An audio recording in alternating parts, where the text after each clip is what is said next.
wari wanyetse 300 yego ndakongeraho 50 urakoze cyane yego shana kigenda ndahafunga hangaha Assalamu alaikum Wa alaikum salam ajya makuru neza yes ngura amayintara nari nibyo nakubwiraga nyine ngo tumere kwa reka weho uzikoresha iki nje nguhamagara nyine kandi kagirimo weho uza abantu mvugana nabo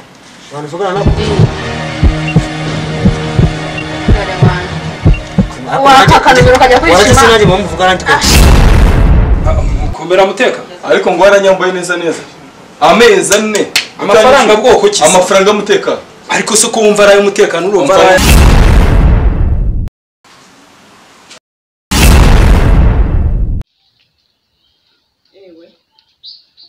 Viviana naragowe rwose ubu se koko none ndamenya njya he nibo sib nevyo nka sibyo bihemu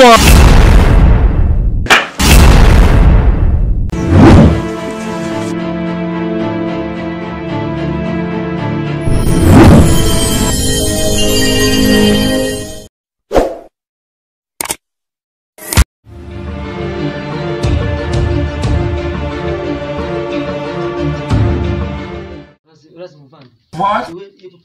Reka tutanye iyo gagire ka tuye tunebyine. Kwiga hari umunsi tutiga. Jama uri serious Mwana tugiye guceza.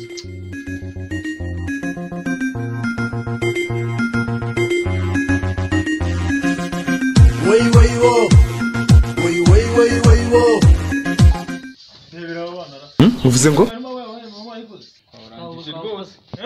Urangije imicere mbigisha. sibyo Imicere hasi mbigisha umuco wa Kinyarwanda.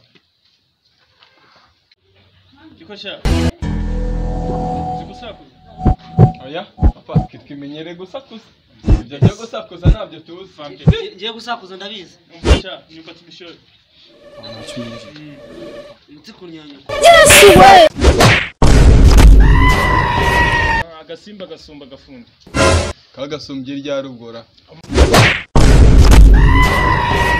Uri papa, ibi biri muri mawumbi. ugize ngo Ibi biri muri mawumbi.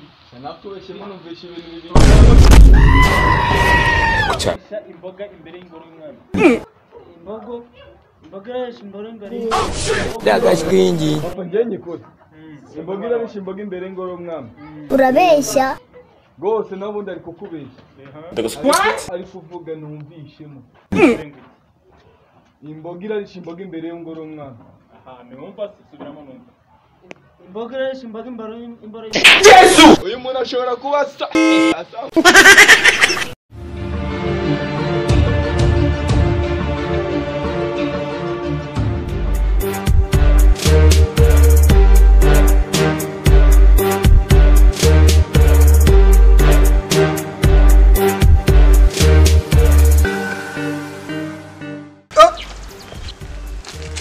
nibo sib nevyo nka sibyo bihemu wana uyu ni wa muhungu wanyu bihemu icyo tukubwira urubuga ni rwa rundi rumwe Kigali Tuza TV kora subscribe niba ushaka kwamamaza iyi channel yacu iragufasha.